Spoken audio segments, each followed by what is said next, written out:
This is a PokePress special report.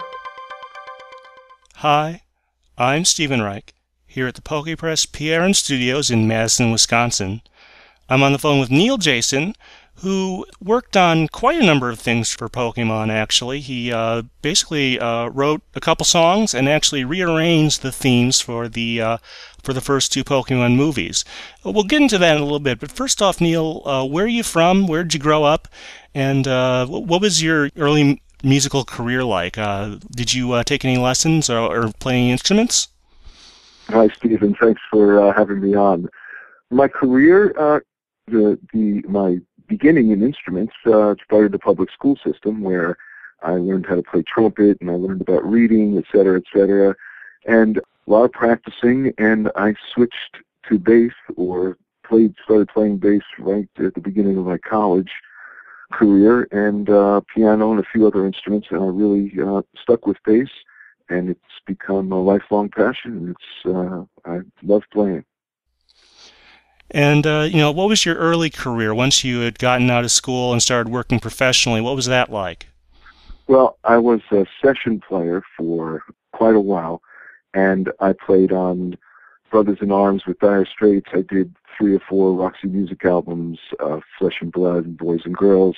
Played for Paul McCartney, for Hall & Oates, for Cyndi Lauper's records, Diana Ross's records. Lots of movies, lots of television, lots of jingles. It was a wonderful playing time, and it taught me a lot about my arranging technique and about my production technique.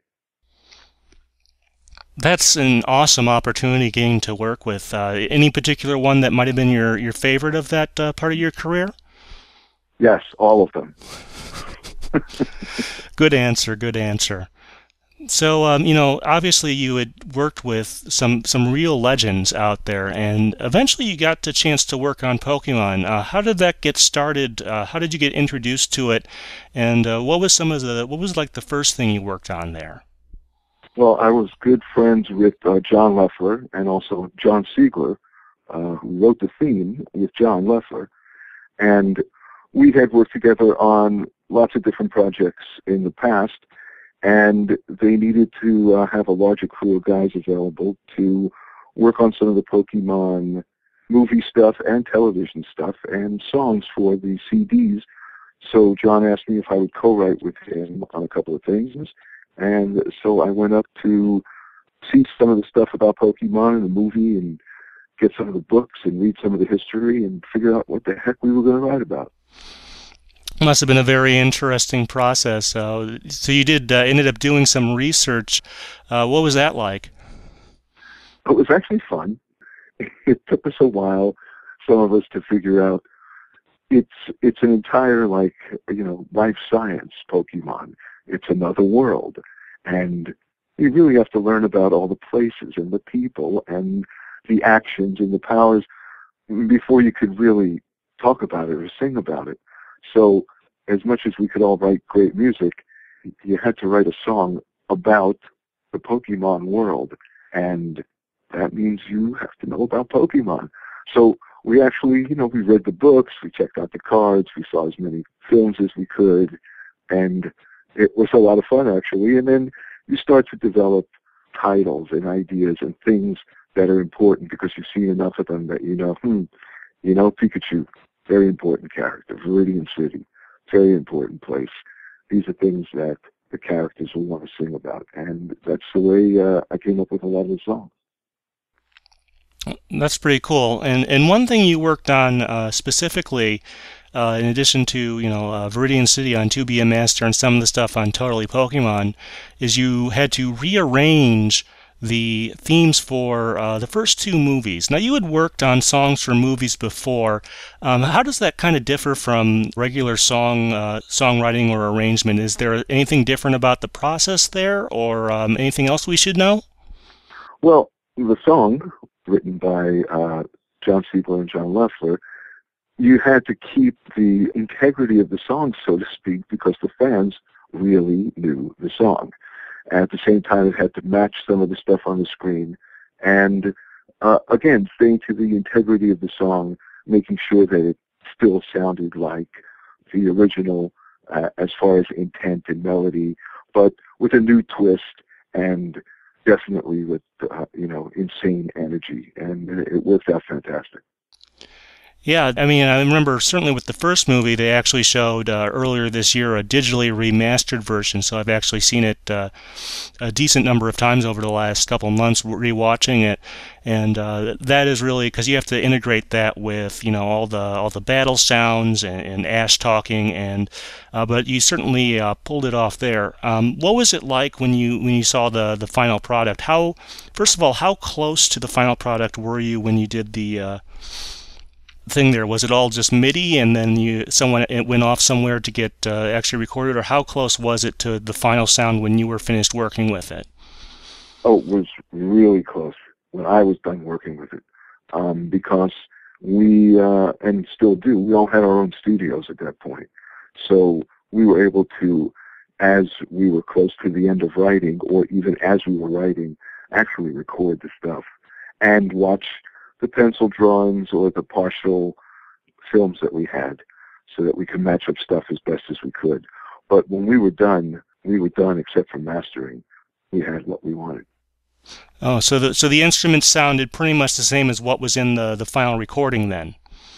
Oh, yeah.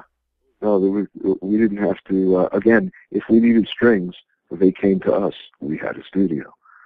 So when we were done, all we had to do was have it mastered for the film house, and that was it. Yeah, just kind of something I've kind of wondered about that. So when you heard the final product for these songs, what was your kind of reaction there? Well, it's a whole different thing to go to a movie theater with people in it and hear it and see it than it is even in a screening, which is always nice, but it's not the size of your local movie theater. And I made a point, and we all do at some point, to go see it in a really nice big movie theater. And it sounds unbelievable. It really is a lot of fun, because that's a huge difference when you think about, staying up till 3 a.m. because they keep shifting the effects and you can't start singing there. You got to start singing in the bar later, and you got to move everything or re-sing, suddenly it's like, well, you know what? That's pretty freaking fun. It was really loud, so I loved it. I'm glad you obviously enjoyed the finished product too. That's always a great thing to be able to hear your work and to hear other people's reactions to it.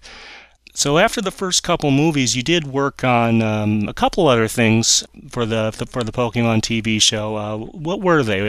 Which songs? There's one or two names that I cannot remember. I know there was Viridian City. I know there was Pikachu. And there were 2 or 3 other ones that I wrote with John Leffler and John McCurry that show up on various albums. But that was about it. And then it took on a life of its own for a while. And then, of course, we all have other projects to do. And, other guys took over. And I guess it wound itself down a little bit after that. Yeah, it did, which is, in a way kind of a shame, but it's great that you were able to contribute when you had a chance there. I really like those songs. Yeah, I was thrilled to work with those guys, too. They were all fantastic to work with. All right. Well, speaking of your other work, since then you've done really a bunch of other stuff. First of all, you'll occasionally be part of the band on the Late Show with David Letterman. What is that like? Well, I continue to do a lot of things that I've always done since the beginning. One is I've been playing as subbing for the illustrious Will Lee on bass on the David Letterman show for like 31 years. I've played with Paul Schaefer on many, many albums, and as well as everybody else in the band. So I still continue to do that, probably about 60 or so days a year. I fill in there, so wonderful to see those guys. And, in addition to working on a nationally televised program a couple dozen nights a year, you also, first of all, your wife is actually involved in music, and she actually put something out recently on an album. What album is that? And tell us a little bit about it. Thanks so much for asking. My wife, Her name is Bridget Jason, is a jazz vocalist and composer.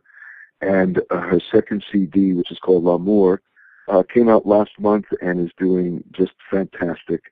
Went to #1 in France and a few other places, is still in the top 40, doing fantastic on radio, and she's about to go out and start touring, and I couldn't be more thrilled. I love producing jazz, and she's just a fantastic artist. And it keeps me busy, along with working with Randy Brecker on the Brecker Brothers Reunion band. And Randy, in fact, guest soloed on Brigitte latest CD. And just staying busy in the studio. Sounds really great. So if people are interested in your wife's work, she has a website. What is that?